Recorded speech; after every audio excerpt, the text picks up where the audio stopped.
Just getting set up. Today you get me outside. How exciting. I was sitting out here for my morning meditation and I want to go inside. I'm like, well, don't. Then don't do it. So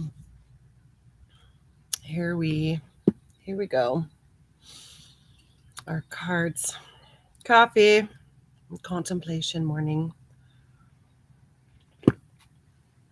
on this beautiful sunny day after that incredible storm that Mama Gaia did for us last night. Oh my gosh, it went right over my house, the thunder and lightning. And it created the most magnificent sunset. Oh, and I went out there and I just like drummed with the thunder and screamed thunder and laughed and cackled with the thunder. It was the best. I've asked for a better day yesterday. Mother Nature, man, Mama Earth, Mama Gaia, she really outdid herself on Mother's Day. So how is everybody doing? Let's see. Let me open up the chat here so I can even see what people are saying.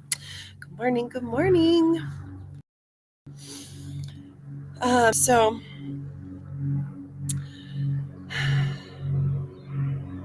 just take a moment, place your hand on your heart, maybe a hand on your belly. And just connect with your breathing. Don't force or control, just allow the breath to breathe you.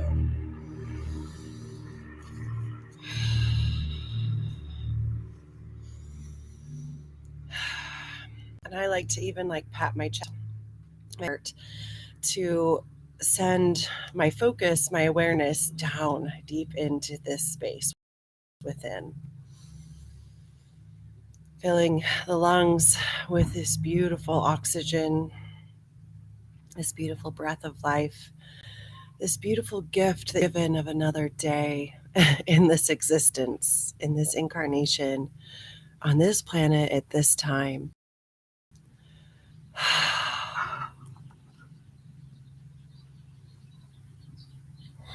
And we call in a circle of light, a circle of safety around us as we set up our morning meditation, this morning contemplation. And we call in guides, guardians, angels, and ancestors that would like to assist in this contemplation this morning. Help minds clear out any preconceived judgments, beliefs, criticisms that are keeping us from seeing our truth, knowing who we are. Open our eyes that we may see with clear, true vision what is really possible for us. Open our ears to hear the beautiful wisdoms, love, the hope, the dreams, the guidance, the inspiration, the soft whisperings of our spirit, of our loved ones, our ancestors, our angels and guides.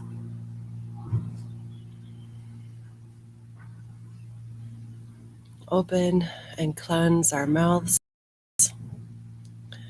Speak with truth. We may speak with wisdom. We may speak with love. Even when we need to express that sacred rage, to set boundaries, hold truths. Open our hearts, feel all the things that we came to feel. Open our arms open and embrace all that life has to offer us in this moment, in this time. Open our bellies to digest and assimilate all of these experiences, our thoughts, our sight, what we hear will help it digest and assimilate all that it is that we need and release what no longer serves us. Open our wombs. Yes, even men, you have a womb space to hold that which is sacred that we are in this lifetime. Cleanse and clear it of the negative emotions that are blocking us, or blocking not necessarily us, but our creation that is gestating. Hopes and dreams, those desires, those loves. Maybe even wiggle your hips, wiggle your sit bones, maybe a couple of circles. Open our root, our legs, our feet, that they may carry us where we may need to go, step by step. Help us step with firm, with confidence, with grace, with power in the direction that we are meant to go. Surround us with light, with love, with wisdom, with hope, with joy, with remembrance of who we are, why we came here,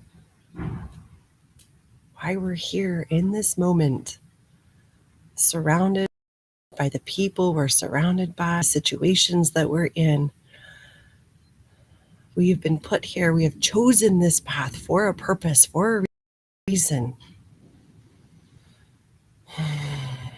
Help us remember. Help us remember who we really are. So as we can show up in each situation as our full self, as our divine I am presence, fully, authentically me. And so it is. Aho. Amen. Hallelujah. And somebody's starting their lawn work. It's getting warm. So hopefully you can hear me. It doesn't seem too loud yet. So, how is that for everyone? How did that feel? That is a rendition of my morning meditation, my morning invocation. Also, my invocation before I start any session is cleansing and clearing every part of me to be a clear channel for whatever spirit has in store for me, for us, for anyone that is listening, watching, either now or as a replay. And I know to find your own version of that invocation. For me, it goes, I can quickly do it a little bit faster usually, but it's fun to expand it.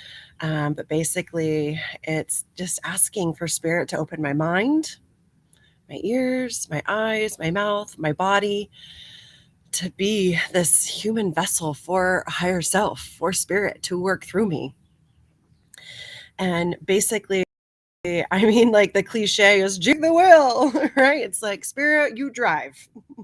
Because my human sweet little ego likes to just get us in a lot of trouble.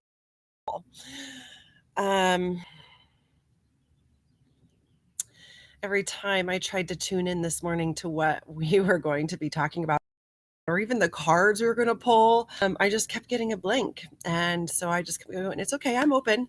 I'm open. I'm open. And so that is the title of today's reading is I am open. I am open. How open really are we? And this is the contemplation. Now, currently, the way the planet is situated is in the human design, the 23rd gate, or in Gene Keys, the 23rd gene key. Of this gene key is complexity, making things harder than they need to be, The gift is simplicity, and the city or the highest version of this, the expression of this gene key is quintessence. And I do have this gene key. It is my life's purpose. And when I read that, I was like, what is quintessence? And I had to look it up, and it's essentially a word that does not have a meaning. It means it is the essence of that which is all, the essence that which is in everything. And it's kind of like the Tao, that which can be named is no longer that. So even giving it a word kind of takes its meaning away from it. And so it has to expand and evolve beyond the word it was given. Quintessence, it's the essence of being.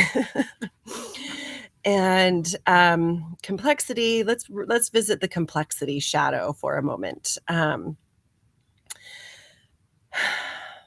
Our egos love to make things seem more complex than they really are. And I think we've all probably heard the saying that you cannot solve a problem with the same thinking that created that problem. And most problems are created by the ego. And so when we try to logic our way through a problem, you're still using your ego. You're still using these human powers of reason, of logic, of we use past, present, and then we project into the future. And these are all really great ideas in theory. Right? I mean, and this is why we study history, so we don't make the same mistakes. But I mean, it's kind of part of our evolution is we're supposed to make these mistakes so we can learn and grow from them.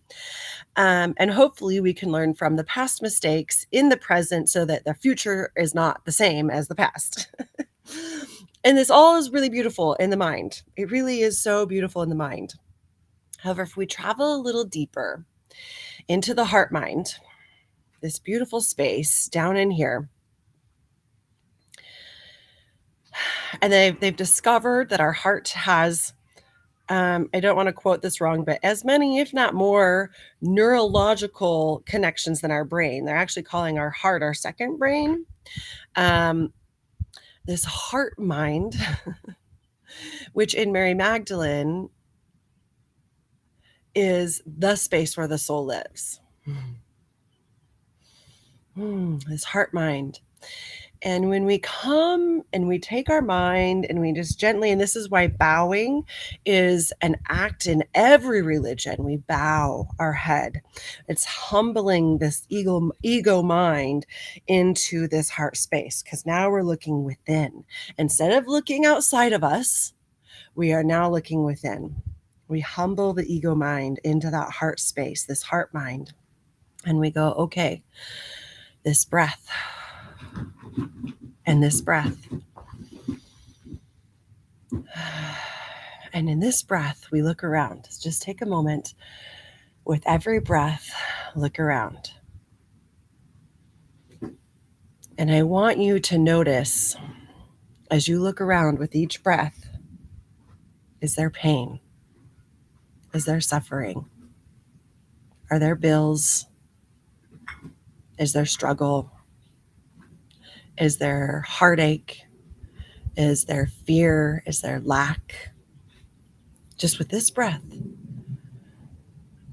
And I don't know about you, but what I experience is this like, it's like this sigh of relief. It's like, oh, that's right. I forgot. Everything is okay right now. Like, I look around and I see dandelions in my yard and these beautiful little purple flowers. I don't even know what they're called, but they're these cute little purple flowers just popping up in my yard. I see remnants of my dog's toys, bones, sticks. I see sun.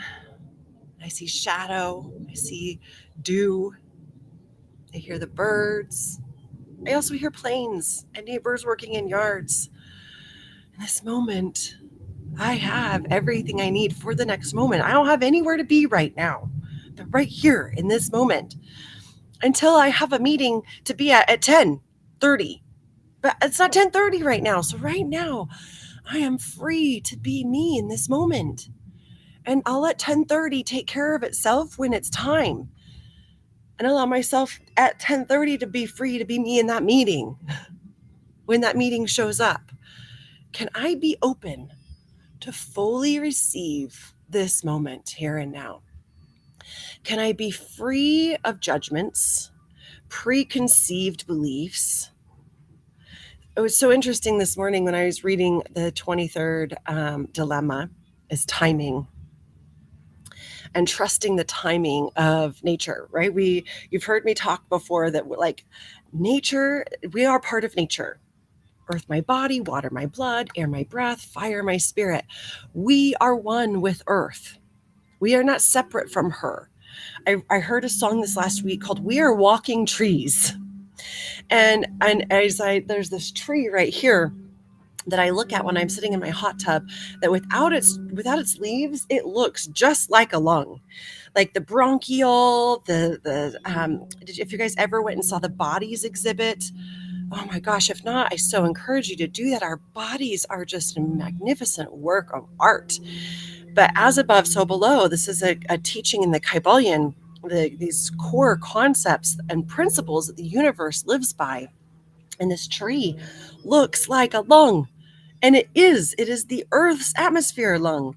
And I've got one in my chest. I've got two, actually. I've got a right lung and a left lung. And I am one of Earth's trees because I do receive the oxygen and then I breathe out carbon dioxide, which feeds that tree, which then cleanses the air, the environment, and then breathes out oxygen for us. Like, oh my God, it's so beautiful. We are one of Earth's creatures, symbiotic relationship.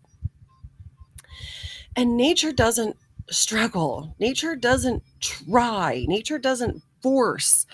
Like it trusts that everything that the acorn has within it will come when it's ready.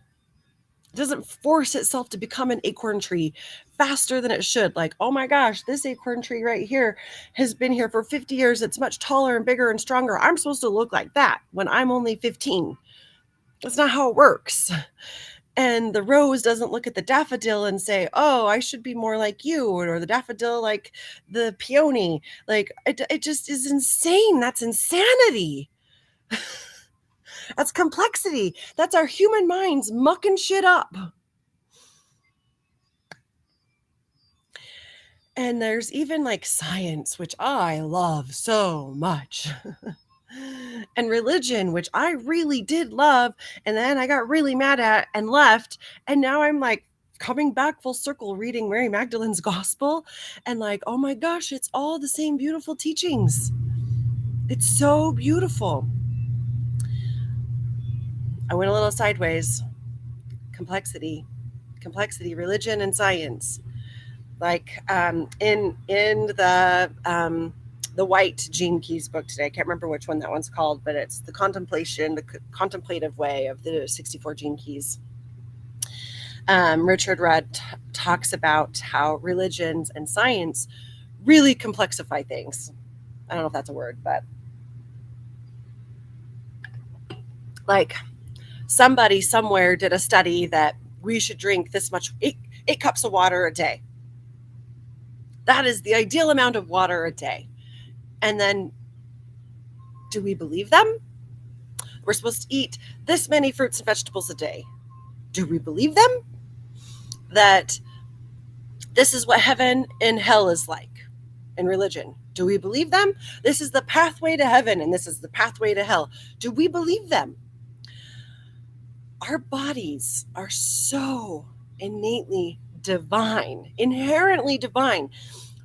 We, as a species, grow humans in our sleep.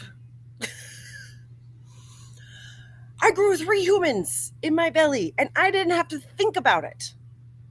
I mean, I sure read a ton of books and researched all the articles of the best ways, blah, blah, blah, blah, blah, blah, all the ways to be the best pregnant woman I could be.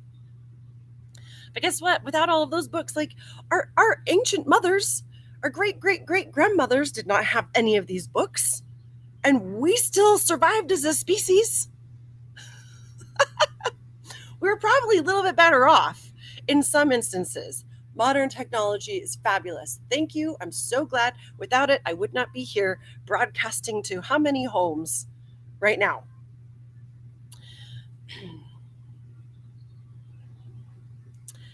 Technology has the ability to simplify, but also complexify. I'm just going to say that that's a word from now on, henceforth, and onward forward in this broadcast. Complexify is a word. I redeem it. I command it to be so. I have spoken.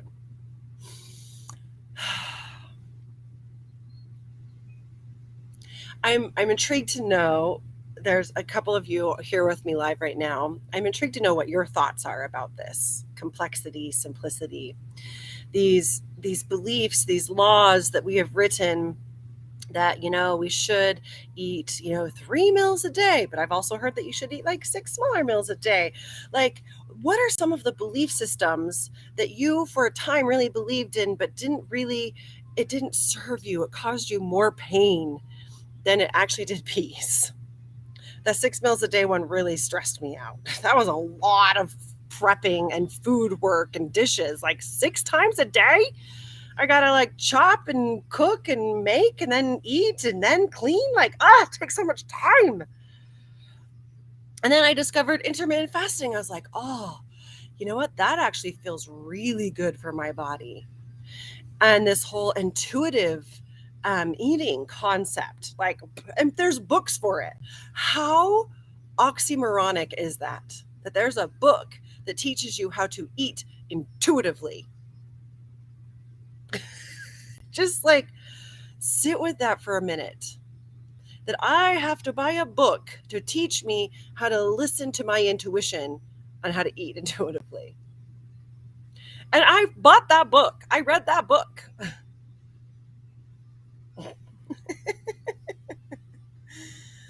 If we would just take a moment to pause, and this is what the 23rd gene key talks about.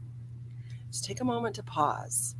And when I pause, it's interesting that my hand automatically comes to my heart. Like, that was intuitive. I did not make that happen. Like, I just like, oh, right here. And if we connect with our breath, our breathing teaches us so much. We inhale when we need more oxygen intuitively. It just happens. And then there's a space between the inhale where our body automatically shifts from receiving to giving. And then we exhale and we give. And then there's a pause and a space at the end of our exhale where our body shifts its functioning to be prepared now to receive, because we gave what we could give. Now it's time for us to receive. Now we received what we could, and now it's time for us to give. And then we receive, and then we give. And there's these beautiful little spaces in between. And I invite you to just sit with those spaces for a moment. Just notice that space. And see if you can maybe even lengthen the space. Can you pause a little bit longer at the bottom of your exhale, holding yourself empty? And then inhale. And hold at the top for a moment, feeling yourself full. And then exhale. And then just continue. Just continue to focus this breath with these pauses in between. I am open. I am open.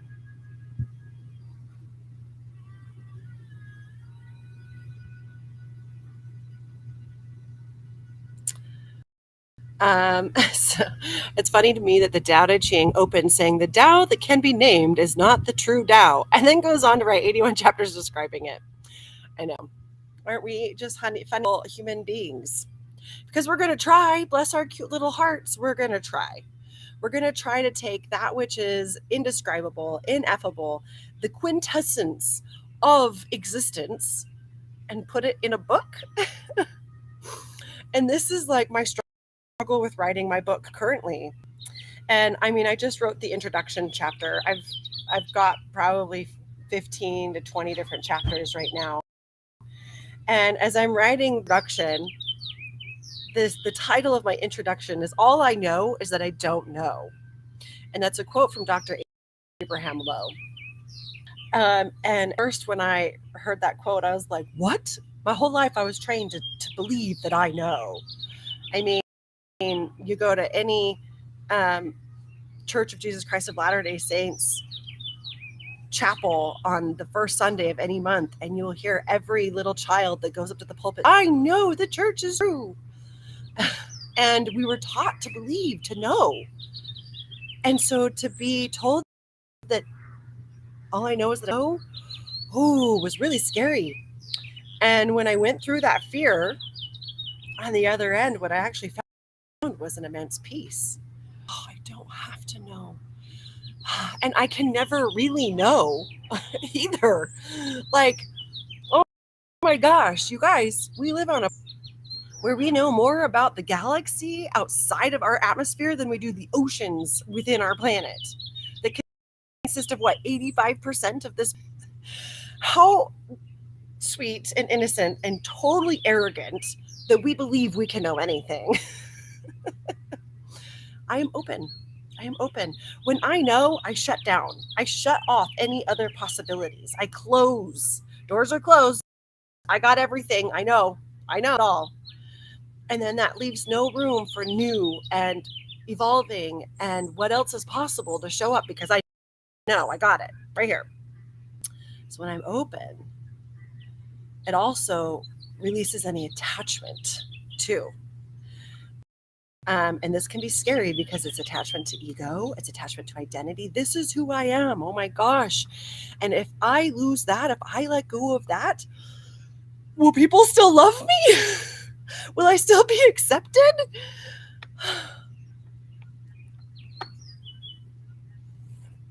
I used to believe that to have our careers all figured out by our early 20s. Oh, bless you. How did that feel for you? That caused me so much stress as a young person. My daughter turns 20 tomorrow. Can we just take a moment? Can you guys all send me a little bit of love? And her also kind of freaking out. And I think because there is a societal belief for her freak out, I believe, is because there's a societal belief that you got it in your 20s. Your brain doesn't stop developing until you're 26. You're still not fully human. Like, you have not fully evolved as a human until 26. And then that gives you like 4 more years to figure your shit out. Like, what? That just makes no sense. A little love if you got it. Send me a little love, because, guys, I still feel like I'm 21. How do I have a 20-year-old? Oh, it's so beautiful to be a mother of an adult child, an adult human. So humbling. I'm open. I am open. How does the phrase, all I know is that I don't know, feel for you? Does it cause a little panic and constriction in your body? Like, I got to figure this shit out. Where's the book that I got to read so I can know how to do the thing? Or someone just tell me what to do. Can you just tell me what to do? You know, you look like you're someone who knows. Remember the day we were in the process of moving into this house, which will be 3 years in June. We lived here 3 years in June. So it was 3 years ago. We were in the process of moving, and we were driving up the street. I could tell you the exact street. I don't remember the house. Wouldn't that be funny? And go knock on the door. And there was a person in the lawn doing something, like they were doing yard work. And it was the way they were going about it was incredibly strange to me. I remember just thinking, what in the world? Why are they doing it that way? And then I just had to laugh. Number one, I caught myself judging. And number two, I realized my way is not necessarily the right way, because obviously there's another way. And that person's doing it, and they're doing it for probably a really good reason they're doing that. And no one the fuck they're doing here. Like, and I just started to laugh so hard. I wish I could remember what it was that they were doing, but it was so bizarre.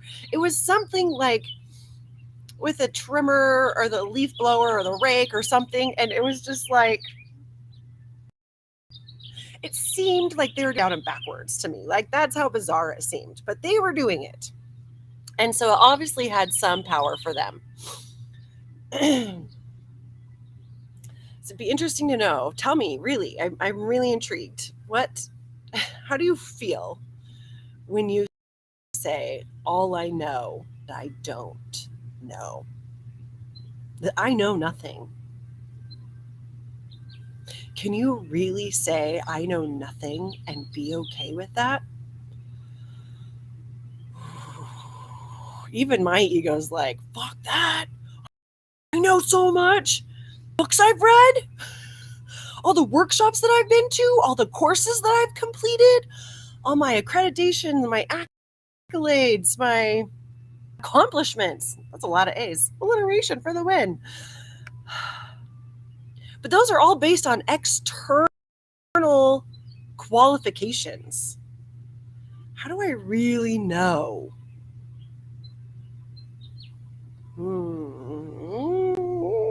How do I really know? How? How do you know something? I think admitting I don't know is comforting.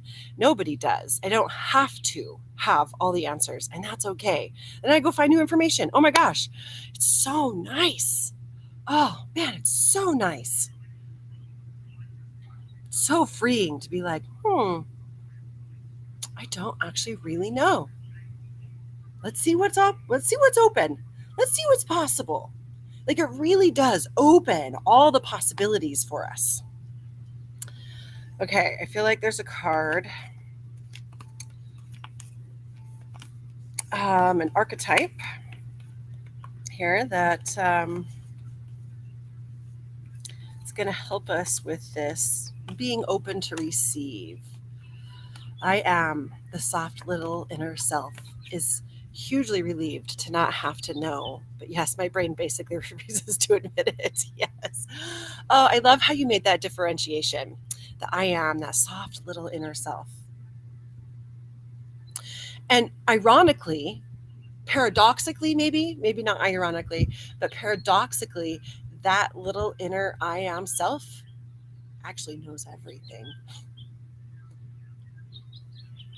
It knows this soft little inner self does not have to be confined to this form. It is that free, that essence that is us, that can travel the cosmos, that can connect to our ancestors, our past lives, if you believe in that, our like it has that ability to connect to that collective consciousness, that divinity, that spirit, that essence, that quintessence right here. It has all the knowledge, all the wisdom, all the power. We just have to be able to kind of get out of here and go, whew. It's not an ascent that goes up towards the heavens. It's a transcendence, changing from human ego into our spirit essence. Okay. What is the archetype that's going to help us be open? I am open. I am open. I am open. The sword. This is interesting. The sword. I have some thoughts. Like, do I say them first and then see what the card says? Or be surprised? The sword. I'm going to read it. I love how it's a yin yang, right? There's the light and the dark. There's the moon. There's the sun. Also, this beautiful lightning bolt that we got to experience last night, the Takimi. Or Thor, however, whatever culture you want to believe in. The knife, the blade, the weapon. To use the sword is to decide. The blade separates one reality from another. The choice is made and all else falls away. If you find the sword in your grasp, you can no longer hesitate. This weapon requires a clear and decisive mind and a willingness to act. An onlooker may think the sword bearer is and violent, but the most compassionate and responsible gesture is one that is honest, swift, and accurate. Our first encounter with the sword is at birth, when the cord we share with the mother is cut.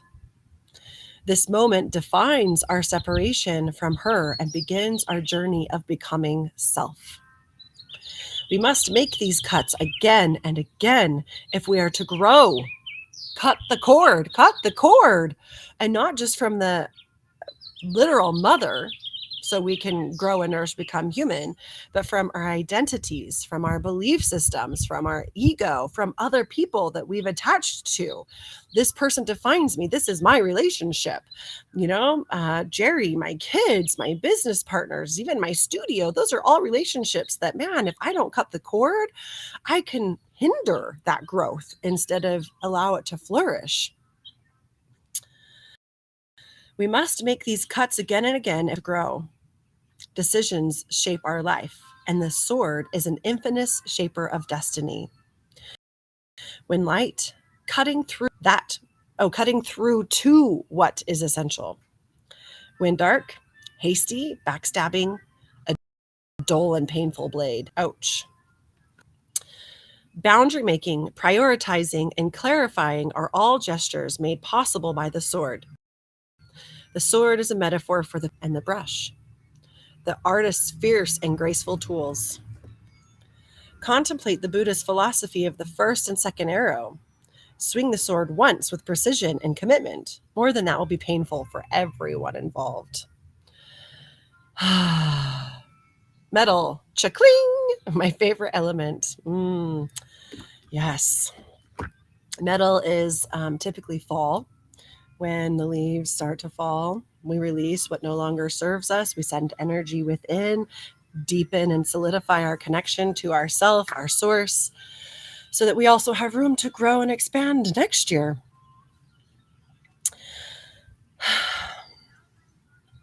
I am open. And it's so interesting that the sword showed, because what is in the way of this openness? I'm seeing this huge wall. Huge. It's like I almost can't see the top of it, but I can see the sky. And then there's just these thick branch thorns and vines covering it.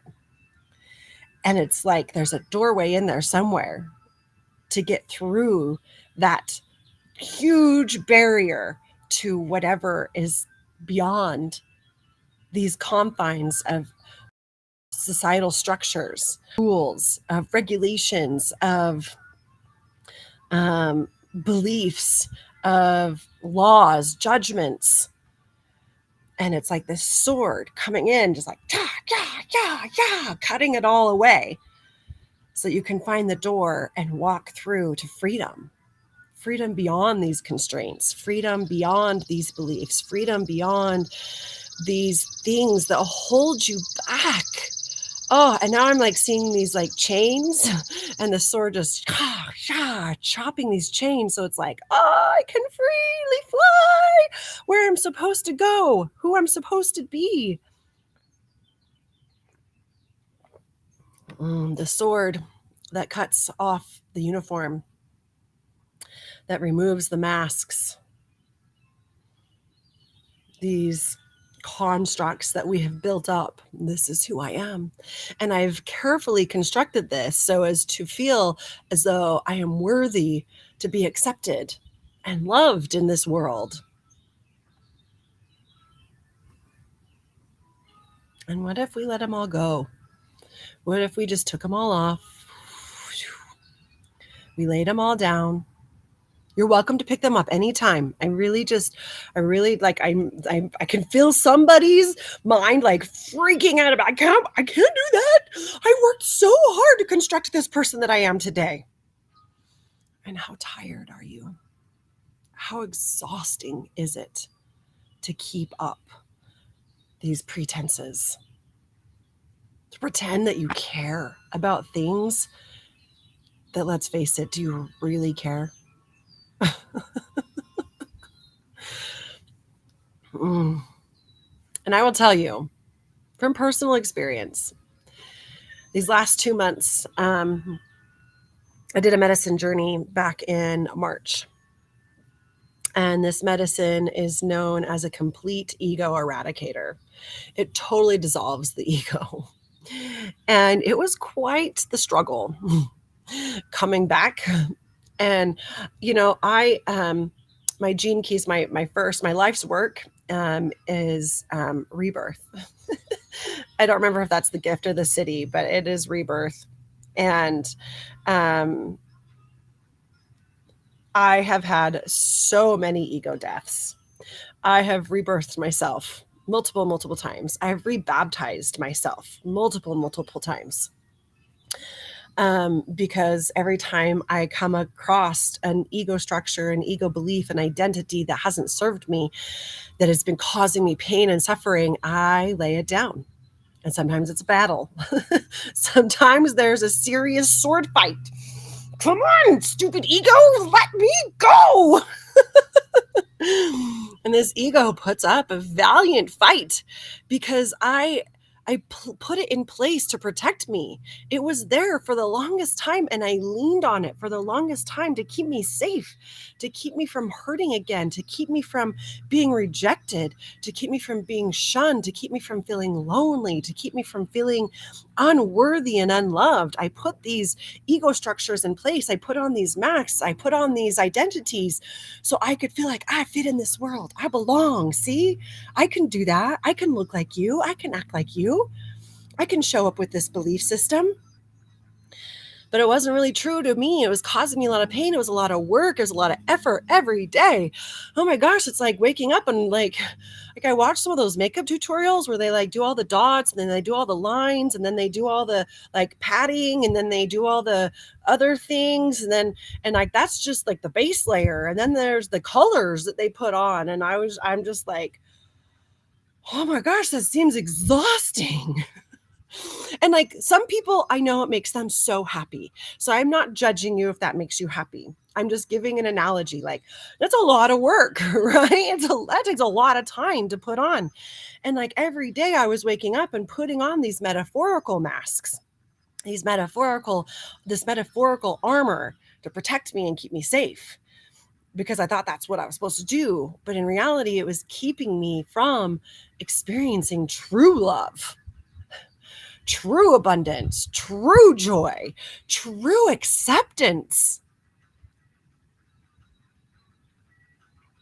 Because when I put all of that on and someone accepted me, imposter syndrome kicked in. Oh, but man, if they really knew who I was, there's no way they would really still love me and accept me.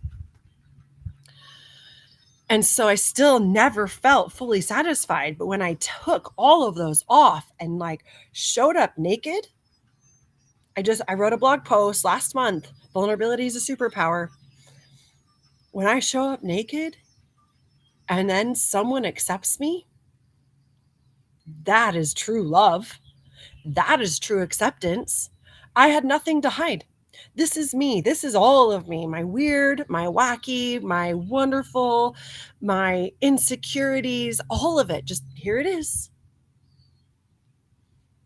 And when I show up that way, and then people are, oh, yeah, we love this. It's like, oh, I'm home.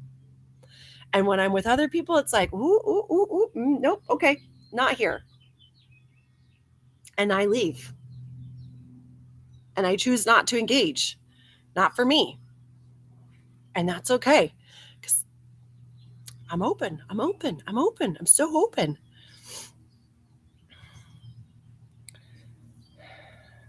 I keep thinking of the kintsugi. I don't know how to say the word, but it's like, I think it's Japanese art of when something's broken, they put it back together with gold. And then that thing that was useless, worthless, essentially, because it was broken, is now worth even more than it was when it was whole, because it is this beautiful masterpiece of light and shadow, cracks and wholeness. And when we disarm ourselves, use that sword to cut away all the BS that's clogging us up, and now we're just open. That's when the light can come in. And that's also when our light that is in here can shine out. Oh my gosh. Like, think about it that way. I mean, it's super cool to allow the light to come in, but the light already exists within you. You're now masking it. You're covering it up. You're not allowing that light to shine. Your weird little quirky things that like make you so excited, the way that you're a nerd and a geek, and those things that you can like talk about for hours on end, they're like, oh my gosh, if people knew. No. Like, I can't let people know this about me. That is your magic. That is your medicine. That is what you're supposed to be sharing with the world. The world needs that. Don't cover that up. Don't hide that. Be open. Share that with the world. I feel like Sophia Code has something for us here.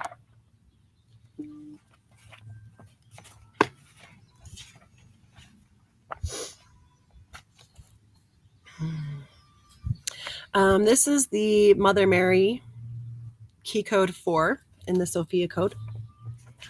Mother Mary speaks. I receive your pearls of wisdom. Oh no, she stopped speaking. This is now your higher self speaking. I receive your pearls of wisdom as guidance for my human journey. I receive the message of your life and divine reflections as my sacred mirror. I am clear that you come as a loving guide and steadfast friend, respectful of my place, personal boundaries, and human feelings along the journey of my personal awakening. I am present to my inner world, where we will meet in safe communion. I receive your support to celebrate and activate my sovereignty. I receive your help for embodying my true divinity.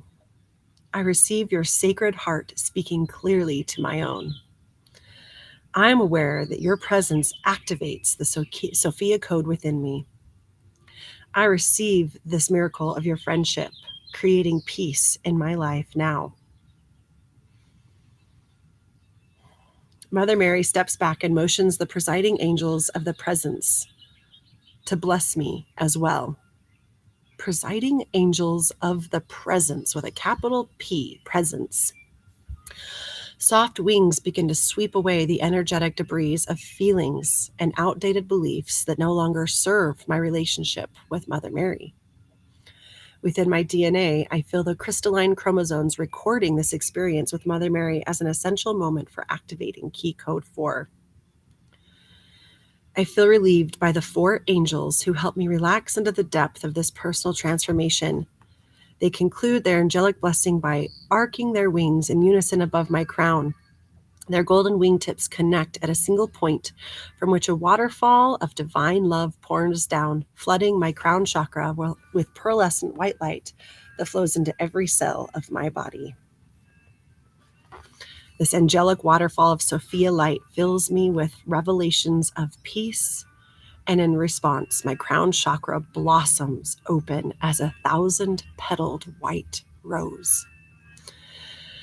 From the white rose arises a beautiful flower of life pattern, which glistens as a mirror reflection of Mother Mary's sacred geometric halo. Our eyes glint in recognition of one another as divine embodiments of Sophia, adorned in her glorious geometries of light.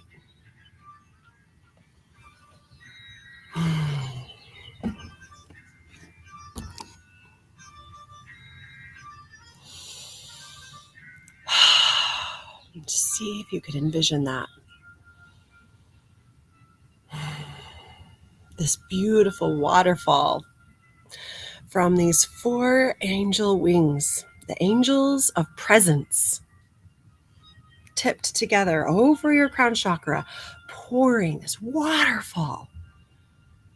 Not a trickle, not a stream, not a drip, waterfall of Sophia light. Sophia's wisdom. through your crown chakra, down, washing out your eyes, washing out your ears, washing out your mouth, your throat, washing all those burdens and stresses off of your shoulders, washing off your hands from all those deeds and desires for wanting and grabbing and attachment, all the attachments. Ooh, washing over your heart, washing away all of the fears, washing away all of those walls that have built up to protect you, washing down through your belly, your hips, your feet, just pouring over you. Sacred light of wisdom.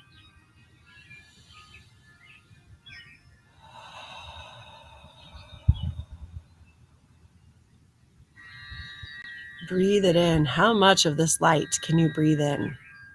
How much of this light can you receive?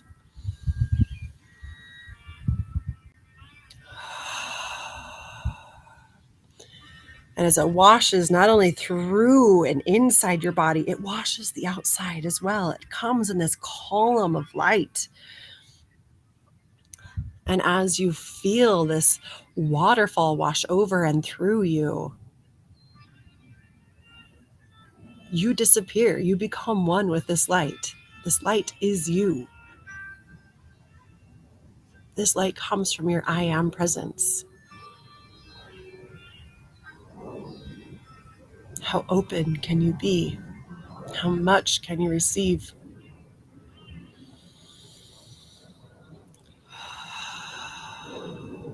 I invite you to open your arms. Open them wide. How much can you bring in? Open it wide. Hello, sunshine. This golden, beautiful light opening to receive. I receive. I even like to pull in. I'll pull it in and down over my body. Pull it in over my eyes. I'll pull it in over my mouth. I'll pull it into my ears. Wash over the back of my neck. Oh, over my shoulders. I'll pull it in over each arm. Oh, over my heart, over my chest, over my belly, over my hips, over my legs, and I push it down. And then I do the back. Can you get the back? How much of the back can you get? The back represents your unconscious, that part of you that just doesn't know yet. All I know is that I don't know. It's all back here. The front part is the stuff we're conscious, we're aware of. I know these shadows. I know that shadow. And still breathe that light into the conscious, breathe that light into the unconscious, just breathe it in until you are nothing but part of this waterfall of Sophia light, wisdom light. I am presence, quintessence. It's simple, it's easy, right here, right now.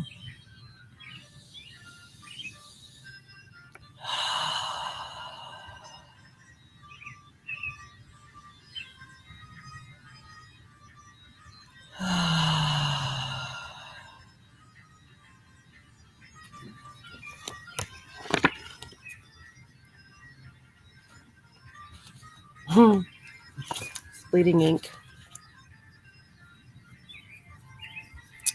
Pick up your pen. They fucked you over? I'm sorry, I really am. But it's on you if you choose to stay in the pile of shit you were left in. No one is coming to save you. And rewrite the end of your story. Pen is in your hand now, baby. Unfuck yourself. Are you happy with the way it's playing out? Do you choose this? If not, pick up your pen and let's rewrite this shit. Write it the way it feels. Ooh.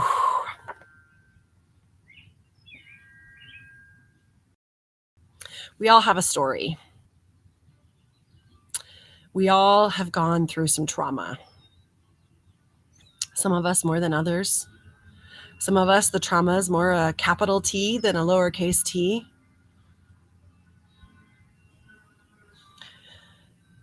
And this is not to say that your trauma isn't valid. This is to say, are you done carrying you? Are you done letting it define you and create your future? A future that continues to relive this trauma over and over and over again? Our body is so wise. When we get cut, it heals itself. Our body also takes command, takes instructions from our mind.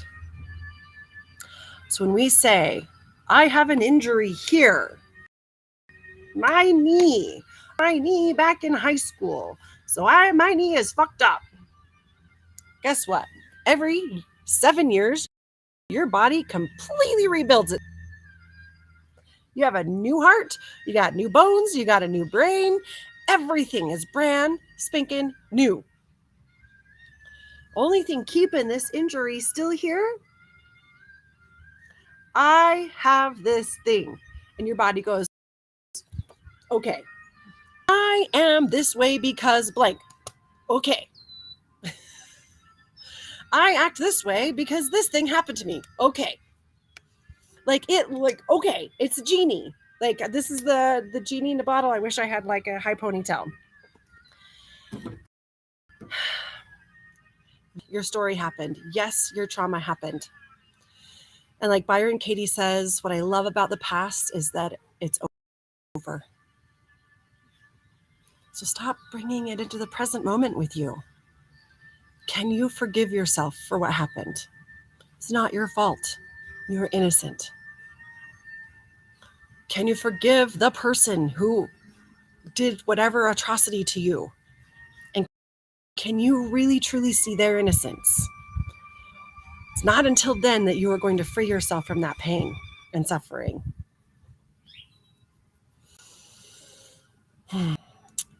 That's so interesting because I'm open is the concept today. We got the sword cutting through these beliefs, these constructs, these ideals, these identities, judgments, social constructs, whatever you want to call. Waterfall of wisdom from Mother Mary, activating that waterfall of wisdom that we can connect to anytime. And then we gotta rewrite your story. How, like, you hear me say this often, don't let your current reality define your reality, because what you see today, you created weeks, months, even ago. We live in a 3D reality. It takes a little bit of time to manifest sometimes, right? Like the acorn doesn't grow to a full-grown oak tree overnight. It takes a process of time. And yes, we are incredible manifestor, miraculous beings, and we can absolutely create these miraculous healings. Yes, and talk a lot about the new world. And if you had a magic wand, what would your new world look like? That's what this is asking you to write. How do you want to show up in the world? How do you want to feel in the world?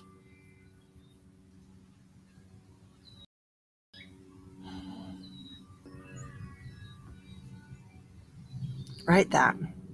Let's see. I definitely needed this today. Letting my weird little self embrace my journey. Thank you. Thank you for showing up. My weird little self. I love it so much. When people, weird to me is like one of the best compliments. Weird is just, I think, so wonderful. I think we all have our weirdness for a reason. We all need our little weird things, and it's our medicine. So I'm